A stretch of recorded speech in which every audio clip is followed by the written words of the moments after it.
Roni, gimana kabarmu? Sehat ya? Alhamdulillah sehat dan bahagia. Udah jarang banget ya kita ke kampus. Iya, no problem lah. Yang penting tetap semangat belajar kan? Iya dong, selalu. Ngomong-ngomong belajar di saat pandemi gini, ada kasus menarik yang bisa kita obrolin. Itu loh, kasus audit di Dinas Kesehatan di Kota Sejahtera. Oh iya, aku juga udah baca tuh. Nih udah aku buatin presentasinya biar enak kita bahas bareng-bareng. Wah, sip. Yuk bahas itu aja. Overall, kasus ini kan membahas tentang pengadaan alat kesehatan untuk keperluan penanganan COVID-19 melalui belanja daerah tak terduga anggaran tahun 2020 oleh Dinas Kesehatan melalui transaksi impor sampai distribusi ke lab kesehatan daerah. Di sini ada beberapa informasi yang menarik untuk dibahas dan perlu ditelusur seperti dokumen pelayanan segera yang belum dilengkapi dan bonus atas pengadaan barang yang tidak dicatat dalam pembukuan penerimaan barang.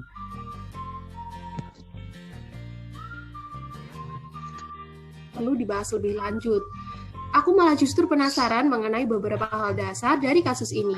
Contohnya, dokumen pelayanan segera yang diatur pada Peraturan Menteri Keuangan Nomor 148-PMK-04-2007 dan nomor induk kebapeanan yang diatur dalam Peraturan Menteri Keuangan tentang registrasi kebapeanan. Betul sekali, itulah yang membuat kasus ini menarik untuk kita diskusikan. Apakah informasi pada kasus ini telah memenuhi 5W dan 2H? Contohnya, belanja tak terduga, bagaimana proses pencatatan dan pelaksanaan perihal belanja tak terduga.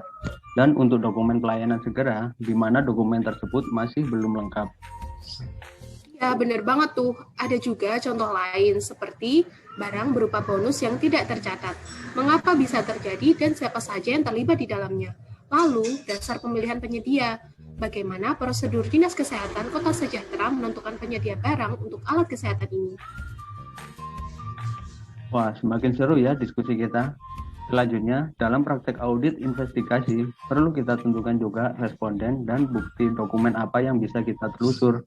Menurut Frederick dan David pada buku akuntansi forensik, proses ini sangat krusial dalam audit investigasi. Benar-benar, apalagi kasus ini melibatkan pihak pemerintahan yang merupakan agen dari masyarakat menurut agensi teori dan pengelola sumber daya menurut stewardship teori. Nah, betul sekali. Jadi menurutku beberapa responden, dokumen, dan pertanyaan yang perlu disusun untuk mengulas kasus ini, salah satu contohnya adalah dokumen pelayanan segera. Kita butuh menelusur dokumen invoice, batching list, bill of lading, dan manifest. Itu semua bisa didapat dari tim pelaksana dan pejabat pemeriksa.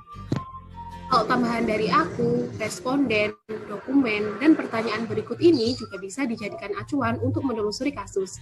Untuk mengetahui apakah berita acara pemeriksaan fisik sudah dibuat atau belum, untuk itu kita butuh bertanya ke pejabat pabean terkait pembukuan bidang kepabeanan yang didukung dengan dokumen ketatausahaan persediaan barang. Wah, ternyata kasus audit ini sungguh kompleks ya. Tapi memang seru sekali untuk dibahas, apalagi sebagai mahasiswa akuntansi, ini bisa kasih kita gambaran real mengenai praktek audit ya. Tentu saja, semoga setelah lulus kita menjadi akuntan atau auditor yang independen dan beretika ya. Amin, insya Allah. Setelah kapan-kapan kita lanjut diskusi lagi ya. Tetap sehat ya. Ya, selalu.